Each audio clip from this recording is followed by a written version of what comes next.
Alright, without getting too crazy and moving the camera around, we're going to remove the lower mount. And let me see here. Okay, we dropped down here some. Alright. What's here is there's this bracket here, and it runs from the rail down to the suspension support member here. That is both 16 millimeter. One's on there. Alright. We'll remove that. Now, the front motor mount on these should be a 21. Okay. There's that. Now, back bolt here is an 18.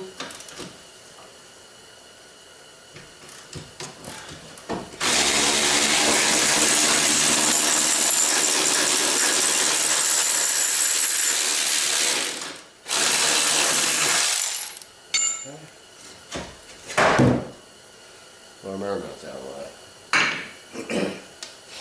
Alright, so we got that done on this side. We're going to take a hammer.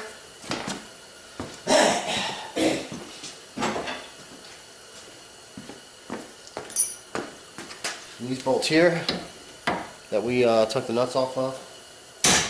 Going to whack that out with the hammer. Sometimes they just pop.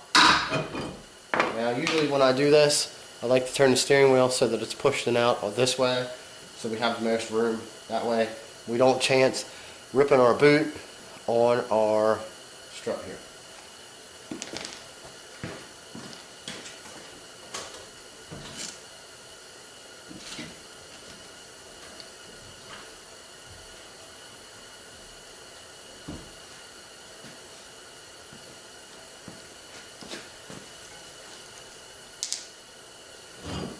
It gives us room, we can tilt this forward. And then we can move our axle. I usually like to reinstall the nut in the washer so that they don't get lost.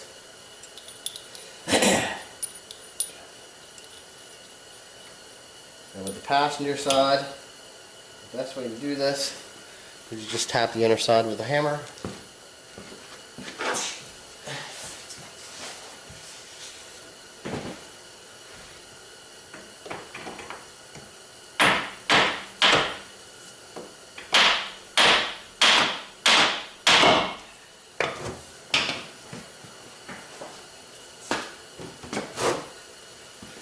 In an outward motion, of course. Then you remove your axle. This one gets connected to the intermediate shaft, so it's not causing us any issues with having our transmission nut drained yet.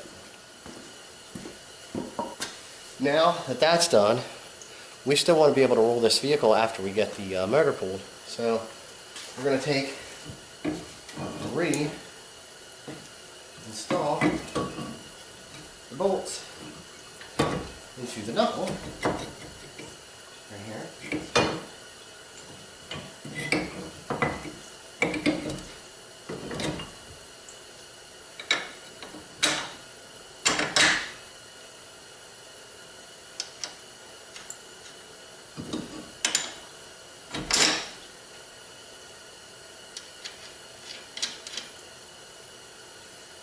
Since I don't have it hammer, I'll just use that.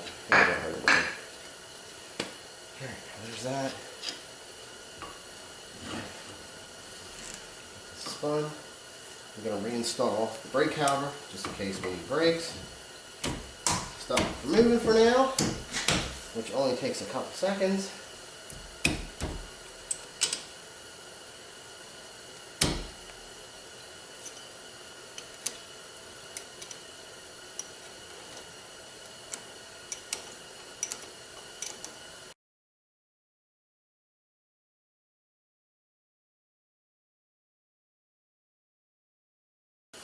This is kind of weird because the way this is set up, you need to get from the bottom here onto your tensioner, and then from the top side, your power steering doesn't really have much of a lip here.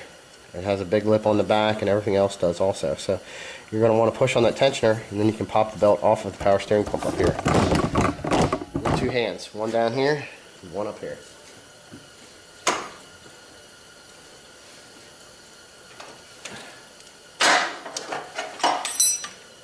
Just like that.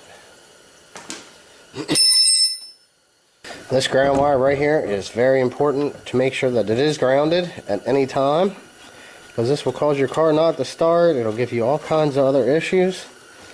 They are just a stupid little screw, and it's just weird that'll cause you that amount of problems. So like stupid starting issues or anything like that, always check this ground right here by the fuse box. Just wanted to note that. Alright, so radiator finished draining, and we pulled that out with the thermostat housing out of the way and stuff, so I could get this out of the way. I did some of the AC lines because this air conditioning unit in this car was not charged. Now, if it is charged and you don't want to break the system, you can pull this and set it here. It'll slide over here out of the way. It does make it a little bit more complicated when you are trying to pull the motor out. And like I had stated earlier, what I like to do with the power steering pump is set it down here on the core support. You can see it's right here. That stuff stays out of the way then. But what I'm going to do here now is I'm going to work on getting the air conditioning unit off of the motor here, so that I have room to lift it out the top. So that's here. Got 4 bolts that hold that in, and then you have two plugs, one for the clutch and one for the pressure sensor. Alright, you can see we got all kinds of room down here because we have our AC unit and that bracket out of the way. Now I'm kind of almost at the point where I can go down on the bottom. I usually always like to pull this off so that I have good clearance, which is this 18 and that there, and then I've got to get the ground undone anyway. But we'll get that undone. And then over here on this side, we're going to actually undo that hose and pull the whole intercooler right out and let the hoses connected. That way that's out of the way. Then we have to undo these 2 heater core hoses and our clamp for our hot side pipe, which is right there on the bottom of the turbo. Right here. And we can get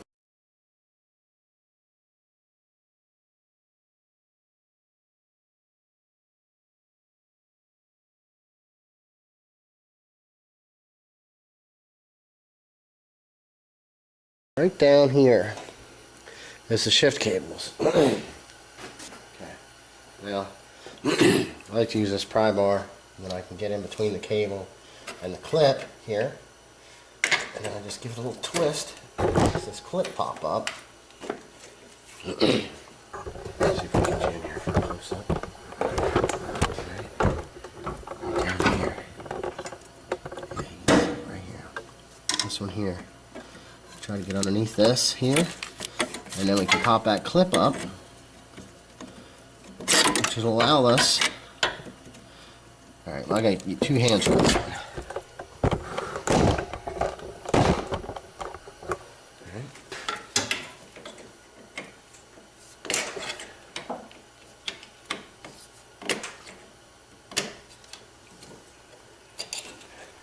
There's our clip. Now, I already pulled the bushings out of the transmission cables here. So we're going to take this and we're going to set this off to the side here a little bit. Alright. Now this bracket has to come off to separate the transmission. If I'm pulling just the transmission, I pop the one cable off, and then I can actually get in here and I can take both bolts out, and then I can remove the bracket. I'm doing that anyway, but I think it's just going to be easier if I pop both cables off of here and I remove the bracket once it is out of the car. There's our other clip. You just kind of push through, and you can pick up on them and slide out. Just tuck them off to the side.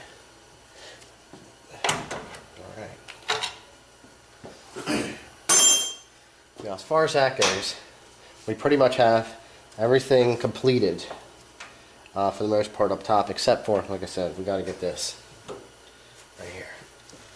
This is our tube. And that'll be from the bottom. Then we can slide the whole intercooler assembly out and we get this lower charge pipe off, which will be 15 and a 13. Let's just use a screw. Alright, now we're on the bottom. Right. Some of this is coolant, some of it is water. I believe most of that is coolant coming out of my lower rad pipe here off the motor. Now, get this stuff out of the way. Okay. The lower charge pipe bolts are here.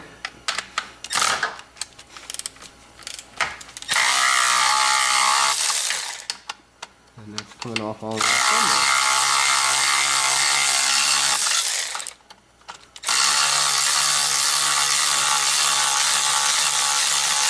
Alright, and then here,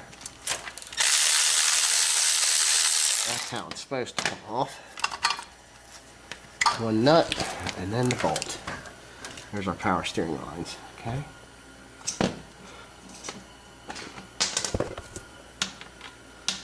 I'm going to actually jump back up and grab a screwdriver for this.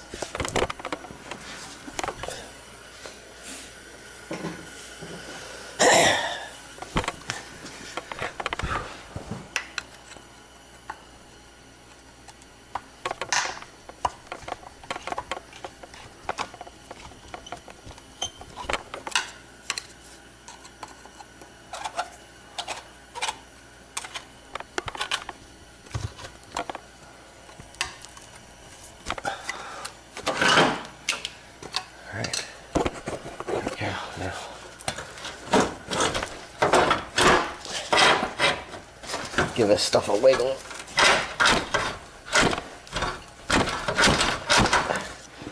Break it loose. There we go. Alright.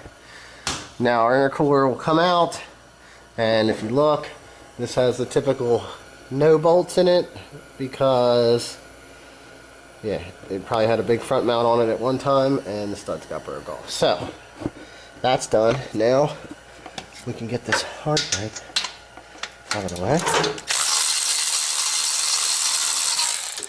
Alright. This kind of just slides down. I'll kind of push it toward the driver's side. That slides down out. Just like that. Alright. Easy enough. Alright. Okay, I think that is pretty much it. We're down to draining our transmission so we can pull our axles, and we have to undo our exhaust at the elbow up behind here on the back side.